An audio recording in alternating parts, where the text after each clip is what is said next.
Hi guys, this is gonna be my fourth session of the day. It's 8:45, so 9:30 dapat nandun kami kilakit. And before ako mapunta sa stage na to, andun ako kayo sa taas, nag-iisip kung itutuloy ko ba kasi parang bibigay yung katawan ko. Pero I just wanna try, tingnan natin kung ano mangyari kasi tomorrow maaga pa ako. May turo ako ng 5 a.m. again. So I just wanna try. And ayoko isipin yun as an excuse. So punta na tayo kilakit. Fourth session of the day. Let's go.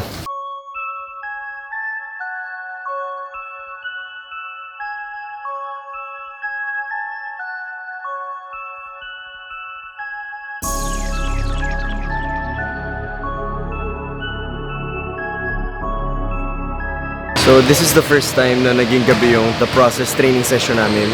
It's because starting April, nag-start na yung summer camps. And hindi na mag-fit yung schedule na 3 a.m. sa schedule ng regular camps namin na nangyayari sa Parañaque at Marikina. So we have to adjust. Instead of not having any training sessions with them, minove namin sa gabi, which is medyo late at night na. And hindi kami sanay sa ganitong oras, so another adjustment for us. Pero again, it's all about making a way and finding a way para at least maging consistent tayo. And changes lang na na-feel namin is, of course, going here, pag madaling araw, ang bilis na ng biyahe namin. 15-20 minutes, nandito na kami. Pero kanina inabot kami ng mga 40 minutes may get kasi sa traffic. Tapos, katulad nito, may kasabay kami sa schedule ng court. Pero again, okay lang, walang problema yon. Ang importante, maging consistent kami and tuloy-tuloy yung ensayo namin. So, we'll start in a while. Guys, if you're watching us again, you might want to take down notes para at least hindi sayang panonood nyo. And that's it.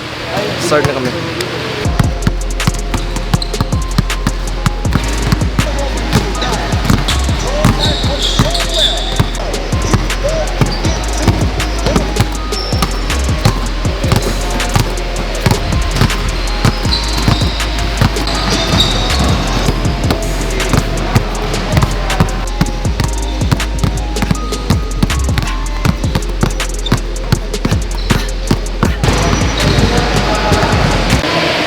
Lord, thank you for this day. It's another big adjustment for us. Sanay kami na umaga and now we're here training at 10 p.m. Pero still, this is the only time that will fit our schedule. It's about making a way and thank you for that kind of attitude and mentality. Lord, ingatan niyo po kami na yung sa injuries and of course our friends and our families. We promise to give everything that we have. In Jesus' name. Okay. Big adjustment. From 3 a.m. to 9 p.m., 10 p.m. Okay? So, magbabago yung routine nyo, magbabago yung buong araw nyo. It will change. I want you to be able to adapt at that kind of schedule as soon as possible. Okay? Kung ano yung nakasanayan nyo before, palitan nyo na, sanayin nyo na at the evening, free your schedule for this training. Kakaintindihan tayo? Go, tuloy na. Pakinig mabuti ha. About last night's game, na-frustrate si Sai kasi hindi siya nakakatira. There were times, open siya pero nag-hesitate siya. Pero pag nireview mo yung buong game, after that first change court, even you too, hindi na rin kayo nakatira. Okay? So nawala na sa option niya yan. It's because sobrang higpit na ng depensa. Yun yung sinasabi ko na when you train, and hindi ganun kataas yung level ng visualization mo dun sa game, dun sa nangyayari sa harap mo every time you train. Pag nagkataong ganun kahigpit yung depensa, kahit na kaya mong i-shoot, mawawala na siya sa option mo kasi hindi ka na ganun ka-confident itira yung mga ganun klaseng tira pag ganun na kahigpit yung depensa. So, it's not only Sai na hindi nakatira nung humigpit na after the first change court. Even you too, hindi na kayo nakatira. Now, I want you to be able to have that ability to take off nang talagang wala sa balance. Nagkakaintindihan tayo? Kasi kung kaya nyo lang to make off, kapag hindi ganun katindi yung depensa or kapag nasa balance kayo, yes, quick, pero it's balance. Yes, quick. Always quick. Pero laging balance. Kung nabigyan ka ng ganito, hindi ka natitira niyan. So, first, na pinag-aralan natin is the quickness of the pull-up. Now, how are you gonna apply the quickness with the off-balance shot? Nakatabingi ka from screen. Kung ano mang angle na kailangan mo angat, paano mo gagawin yun? And maybe kaya mong gawin Pero pagdating sa game, nawawala siya sa options mo. Kasi wala ka doon sa level na kaya mong gawin at kaya mong isipin kasi nauuna na iniisip mo, hindi mo kaya. Now, paano mangyayari yun? It starts with the training. Now, when you train, it starts with a proper mentality na kahit anong posisyon ng katawan mo, kailangan mo talaga iangat. Now, when you play, you have to be able to force. First month ng paglalaro mo, tapos ganun kaigpit yung depensa, pilitin mo itira kahit sumabla yung sublay. You have to be able to force yourself and tanggapin mo na sasablay ka. That's the only way for you to discover kung ano talaga yung kaya mong gawin. But if you're gonna be afraid to miss the shot at hindi mo ititira yung mga ganun, you will never gain the confidence that you need. Kasi training without application is useless. For you to be able to do it in the game, you have to be able to apply. And the first stages will be very awkward. The first stages will be very, very awkward. You will look stupid. You will miss the shot. Magmumukhang 4 shots, magmumukha kang backout. It's okay. May dinidiscover ka eh. Nagkakaintindihan tayo? Pero pag hindi mo pinilit gawin yun, nagtitraining ka ng quick pero hindi mo ina-apply sa game. Nagtitraining ka ng mga off-balance shots pero hindi mo ina-apply sa game. You will never make it in the game. Because training without application is useless. Now, for you to be able to apply, you have to be able to force yourself to apply. At first, you will make mistakes. It's okay. It's part of it. Pag medyo naging comfortable ka na at naramdaman mo na yung feeling ng mga sitwasyon na yun, doon na siya mag-start lumabas sa game. So, if you will review, last night, Saito din wasn't able to make, hindi man lang siya nakatira. Pero nung humigpit na yung depensa, medyo hindi na rin kayo nakatira. It's because lagi na kayong wala sa balanse. Yes, the defense is not honest. Lahat illegal defense. Pero yun na nga yung opportunity mo na umangat eh. Yun na yung opportunity mo na take advantage yung mga ganong klaseng laro para mawala ka sa balanse pero pilitin mo i-apply yung training natin. Ang nangyayari kasi when we play, you don't actually train. You play to win. It's different. When you play to win, you play to win. When you play to improve, you play to improve. Magkaiba yun. And when you want improvement, you will make mistakes. And when you make mistakes, you will not win. That's the difference. Nagigets nyo yung logic? Nagigets nyo? Pag gusto mo mag-improve, hindi ka talaga makakagawa ng tuloy-tuloy na tama. Talaga sasablay ka, awkward galaw mo, pero nag-improve ka. Yun lang, high chances na matalo kayo. Or, you play to win, sobrang maingat ka dahil gusto mo manalo. Yes, you win, pero hindi ka masyado nag-improve in terms of skills. Now, alamin mo ano ba yung goal mo every time you play. Get me? Next time, magkaroon ka ng ganun chance o kaya sa liga, subukan mo i-apply.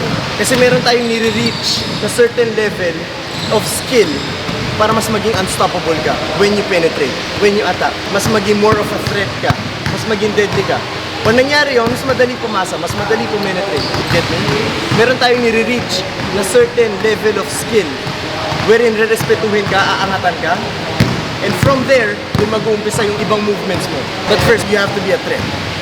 Hindi mangyayari yung threat na gusto natin mangyari if sobrang limited lang yung options mo to take a shot. Pag kailangan mo umangat ka. And paulit-ulit ako even before that game, sabi ko, you have to force. Pilitin mong gawin. Pag sumablay, okay lang. Again, this process is not about the training here. It's about the observation na ginagawa ko when you play. Paano mo siya i-apply? Ngayon, kung hindi ganun kaigpit yung depensa kahapon, most probably makakatira kayo. The normal shot, the comfortable shot na ginagawa nyo. Pero pag iba na, pag mahigpit na, pag nagkakatula ka na, dun ka masasanay. Dun mo may aangat yung level of game mo na hindi mo magagawa sa training. Gets mo ako? Lahat na improvement mo, hindi mo makukuha 100% sa training. Train and then apply. Train and then apply. You miss the shot, you make a mistake, it's okay. You apply it again, hanggang sa tamaan mo yung gusto natin mangyari. Get me? So with that being said, the drill na gagawin natin ngayon is live. Live. From there, andun ako, passer, live. Depensa. And I have my screen. Ikaw bahala kung ano gusto mo gawin. Pero for now, I want you to go over. Huwag muna natin dayain. Dito muna tayo lahat dadaan. Okay? So this is live.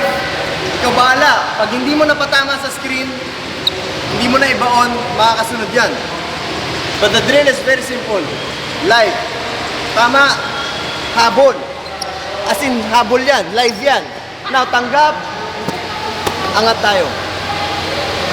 Pag hindi yan tumama sa screen, sigurado abutan ka. You have to have the ability to let your defender hit the screen. This one. Bago ka kumalas, siguraduhin mo tatama yan. Ngayon, may kapit yan. Get me? Yung kapit na yan, pag-aralan mo kung paano ka kakalas. Ngayon, meron ka advantage. Konti lang yan. Kaya once matanggap mo yung advantage na meron ka, if hindi ka aangat ka agad, aabot to. Get me? Ngayon, pinag-aaralan natin yung nangyari na game kagabi. Pinag-aaralan natin kung paano natin iaangat yung level of skills natin to the point na kahit anong depensa gawin sa'yo, makakaangat ka. And it's not only about making points. Kapag kaya mo umangat and you become a threat, mas madali siya mag-commit. Mas madali ka penetrate ngayon.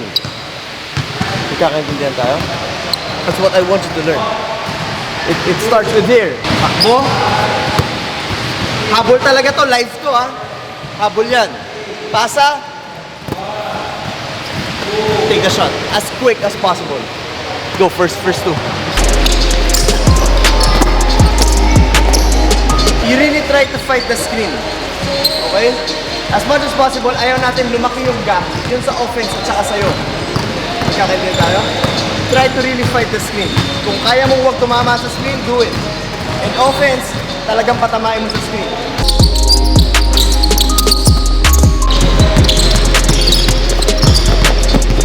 Pagdating sa depensa natin, yung ginagawa natin depensa is foul na yun, di ba? Get me? It's okay. Nagtitrain tayo eh. Okay lang magkaroon ng konting foul, konting kapit, walang problema yun para mas maging mahirap para sa offense kumalas. Pero not too much. Not to the point na yayakapin mo. Pero yung mga konting hawak na ganyan, walang problema. Okay? Mas pabor yun sa training natin para mas maging mas mahirap yung difficulty. Get me?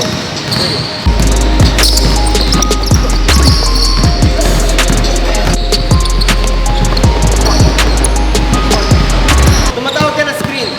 Habang di pa nakakalapit yung screen, huwag ka muna gumalaw. Hindi yan tatama eh. Hayaan mo na siya lumapit, huwag ka muna gumalaw. Saka kang gumalaw. Get me?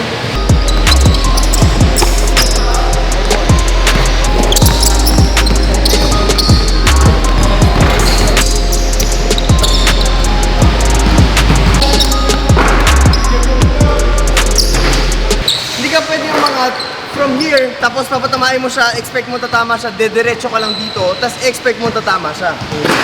Get me? Bago ka lumabas, bigyan mo muna ng konting diin papasok dito kung nakakapit siya. Pagtanggal mo ng kamay, ang nakikita ko kasi madalas, tanggalin mo lang yung kamay, pagtanggal mo ng kamay, diretso ka na. Tanggalin muna, tanggal kamay, pilitin mo, pag-aralan mo, tanggalin mo yung kamay, yung kapit, tapos saka mo siya ibaon para medyo out of balance siya. Saka lumabas. Get me? Another one. Screen. Makinig ha. Screen. Ito yung angle. Ito yung angulo kung kailan ka tumatanggap. Screen. Iikot ka dito. Tapos ikot ka dito. Ang laki na ng room nito para makasunod. Kainin mo yung space. Dito. Ito. Yung pinagkaiba, small difference dun sa angle ng takbo mo will be a very huge reason kung bakit di ka makakatira or makakatira ka. Let's go.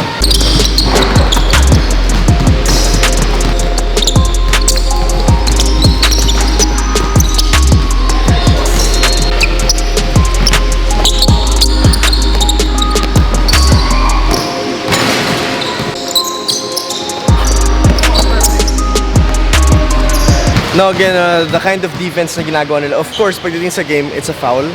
Pero that's the only way to increase the difficulty ng training namin. And kapag doon sila nasanay sa ganung klaseng depensa, which is puro kapit, and kaya nilang patamayan sa screen and create their own space, and then pagtanggap dito, be able to take the shot as quick as possible, then they're gonna be more of a threat. Mas magiging deadly sila, mas dedepensahan sila, and kapag nangyari yun, from a sprint, the defender will commit, mas madali sila makapenetrate. Pero basically, it's all about getting the space and kailangan magamit nila yung screen ng maayos para pagkalas nila, mas malaking space na makikreate nila. And pagdating dito, if ever makahabol man, kailangan makaangat sila na mabilis. So, this training is a bit tough. The difficulty level is a bit high. And of course, makita nyo, medyo nagkakasakitan doon sa part na yun. Pero it's part of it. It's a higher level of improvement na gusto namin ma-achieve. And not only train with the things na kaya na nilang gawin. I'm really trying to give them something that they're uncomfortable with. And this is something na talaga matcha-challenge sila that will give them more improvement. And every time they play, mas madali sa kanila kumalas, mas madaling gumawa ng space, mas madaling umangat, and mas magkakaroon sila ng mas maraming options.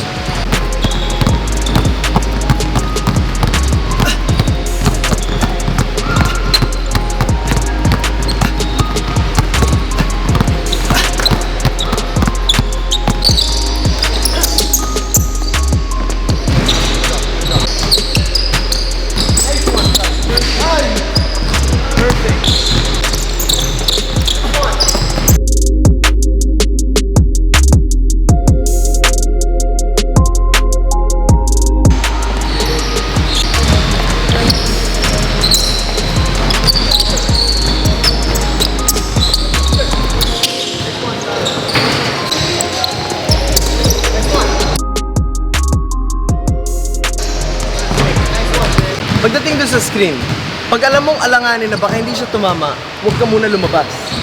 Be patient. Yung moment na talagang tatama siya sa screen, doon ka kumalas. Kasi pag kumalas ka ng alanganin, tas nakalabas yan ka agad, alanganin ka dito. Get me? So doon mag-uumpisa lahat ng trabaho mo para mas madali mo maitira. Now, kapag nakawala siya kaagad, tapos no choice ka na, nandito ka na, daanin mo sa quick pull-up. You have to be able to pull up as quick as possible. Ready?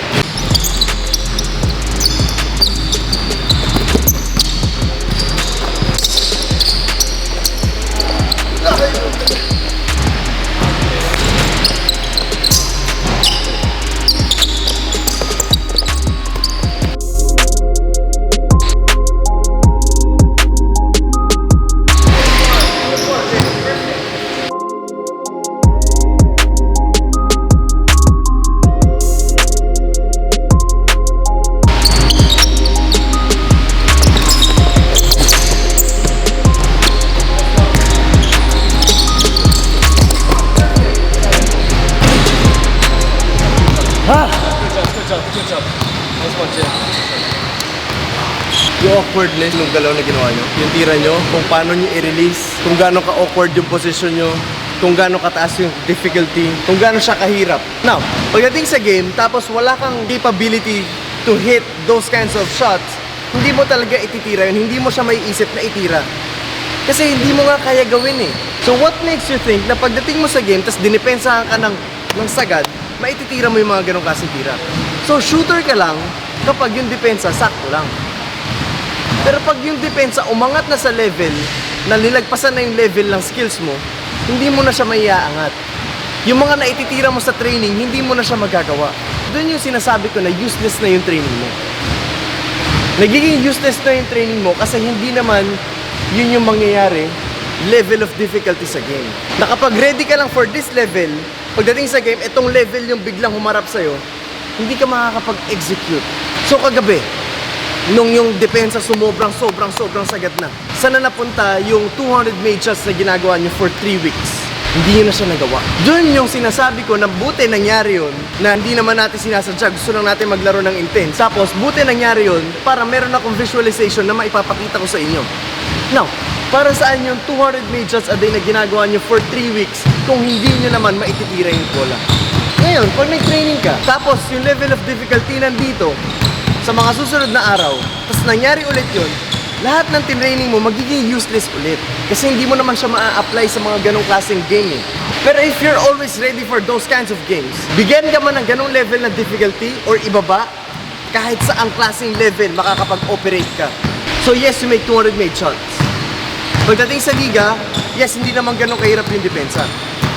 Pero as much as possible, syempre gusto natin isagad yung improvement mo in a level na kahit anong sitwasyon, kaya mo mag-operate. Yung training natin kanina, hindi naman yung honest defense eh. Yung training natin kanina, obviously, it's a foul. Bago ka makalabas dito, obviously, ilang hawak na yung nangyari sa'yo. Pagdating sa game, foul yon. Pero pagdating sa training, it's what we want to happen. Para maramdaman mo yung hirap, para pagdating sa game, it's gonna be easier for you. Ganun lang kasimple yung logic ng training. Para saan yung training if hindi mo naman magagawa yung training mo in the game? Now, in terms of skills, improving your ball handling, improving your footwork, ibang usapan naman yun. Nagdi-dribble ka ng 2 balls, or kung ano-ano ginagawa mo, it doesn't mean na hindi nakakatulong sa game. Pero pagdating dun sa mga mabibilis sa tira, pagdating sa mga situational moves, you have to be able to operate at a very, very high level para kahit anumang offer yung ibigay sa'yo nung laro na lalaruin mo, kaya mong mag-execute, kaya mong gumalaw. So, it means, yung training na ginagawa mo na 200 made shots a day is only based on the situations na mangyayari sa'yo. It might be effective pag sakto lang. Pag sumagat na yung depensa, hindi na siya effective. Now, anong gagawin mo para maging effective siya kahit na yung depensa sumagat? Dapat alam mo gagawin mo. Dahil kung hindi mo alam gagawin mo, yung training mo will be very limited. Bibigyan ka ng very limited improvement. Yun yung pinaka-ibig ko sabihin, yung nangyari last night. Yun yung pinaka-exact na gusto kong iparating sa inyo na siguro kasi hindi nyo pa na-experience, kaya hindi nyo alam pagdating sa training, bumaba pa yung level ng effort nyo. Nagkakaintindihan na ba tayo? Now, if you want to be able to operate at that kind of level, pag nag-ensayo ka, dapat alam mo gagawin mo. Pagdating mo sa laro, dapat pilitin mo i-apply. Whether you win or you lose, if you're after the improvement, you apply. Because most of the time, winning doesn't mean you improve. And doesn't mean you improve, it means that you will win. You have to sacrifice one thing.